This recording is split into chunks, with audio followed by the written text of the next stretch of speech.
Hi guys, this is Mike from Formovie. I'm the campaign owner of the ongoing Indiegogo campaign Formovie Dice, which is a portable under TV projector.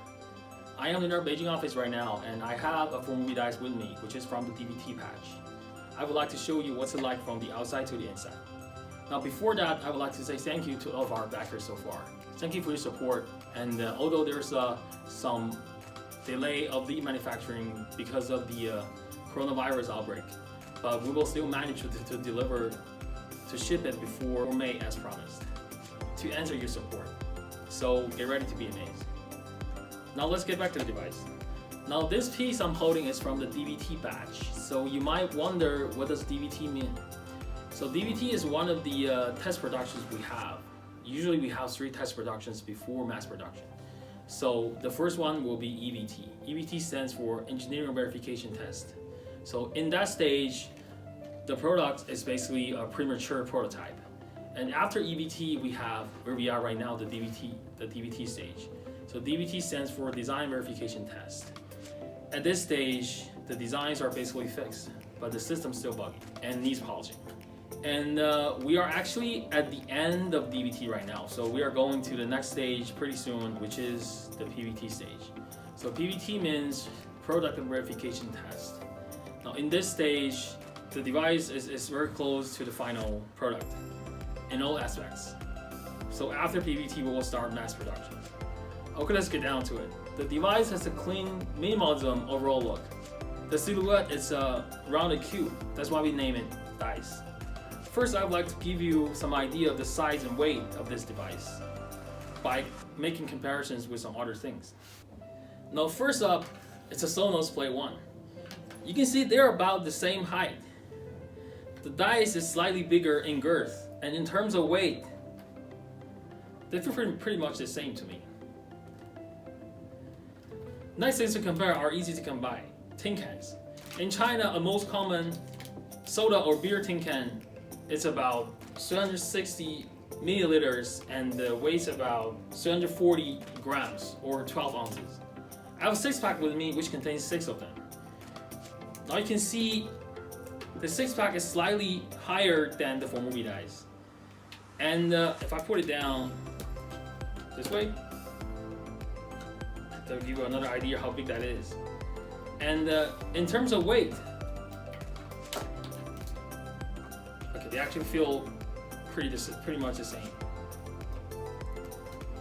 Now the last thing I would like to compare to is a docked Nintendo Switch. You might ask, why Switch? The dimensions differ so much. I chose the Switch is because this is my Switch gaming setup. I use a projector to play Switch games with. And you see that my Switch comes with great Joy-Cons, and the colorways of the Switch actually matches the projector. So that's one point I personally like it a lot. Alright, so much for the comparison. Now I'll show you some details about the ID and finishing. Let's put this away.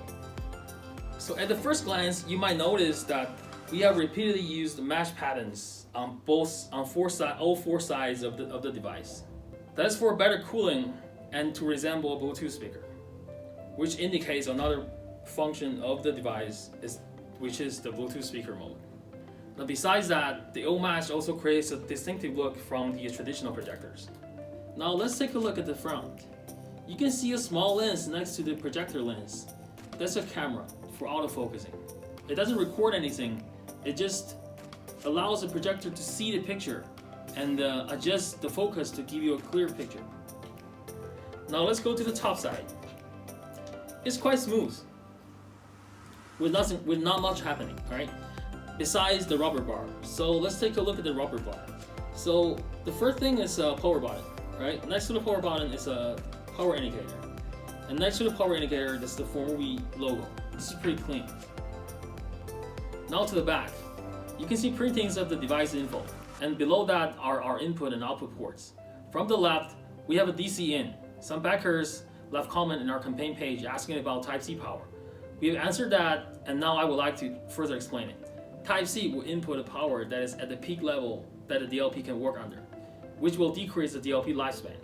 So to use Type-C power, we will have to add a circuit that brings down the power into the DLP, which will increase the complexity of the whole system and alter the already stable stacking, so we decided to stay with DC-in.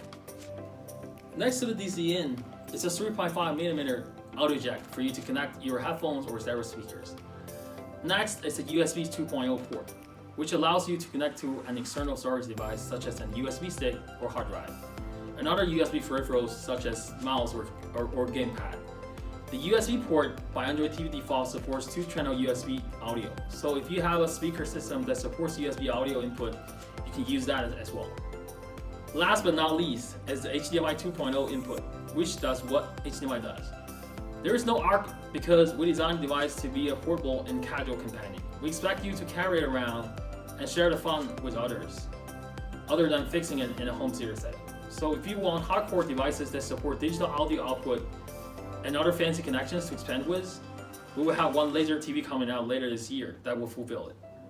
We have 4 rubber foot at the bottom, which will grip on a flat surface such as a tabletop or your car hood. You can get creative with that. You can also see 8 bolts in the middle. If you haven't noticed already, those are for fixing the old sides we just went through in place. They are formed by one single piece of metal plate. From here, all the way up, and back down the same spot. I have a piece of the metal plate with me. The metal plate is pressed to create the mesh and openings, and then shaped into a frame. All the corners are perfectly smooth and round. Now let's see the size. They have similar mesh patterns with a knob on each side. They are for holding the handle. The handle can be removed if you don't fancy lifting it around. The knob can also be screwed off. That's it for the outside. Now let's dig in. Here I have one piece with the side panels removed to give you a clear view of what's inside. So you can see on the top, that's a cooling fan for the whole system cooling. And below the cooling fan, here, this is the light engine platform. And on the platform, you can see the light engine here. This whole part is a light engine. And at the bottom of the light engine, here, this is the DLP board that controls the DLP display. And below the DLP board, this is the battery and speaker platform. So you can see here's the speakers. Here are the speakers. We have 4 drivers actually. I'm going to show you later, especially about this part. And here, this is the battery pack. And below this platform, that's the TV board. This is where the Android TV part runs on.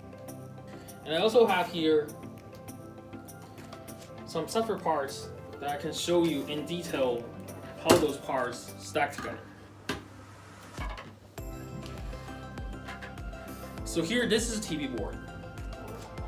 It has the SoC platform, and also that's where the Android TV runs on.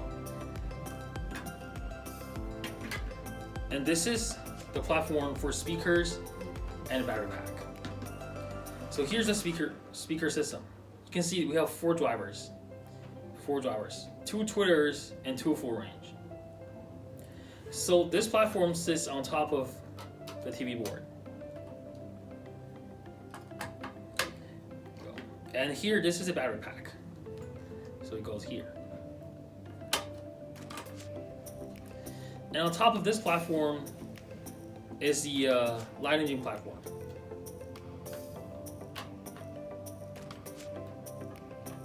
Okay. So basically, that's how all the major internal parts stack up. A little bit like Lego bricks. Okay, let's get back to the whole piece. I have it turned on and also turned off the light.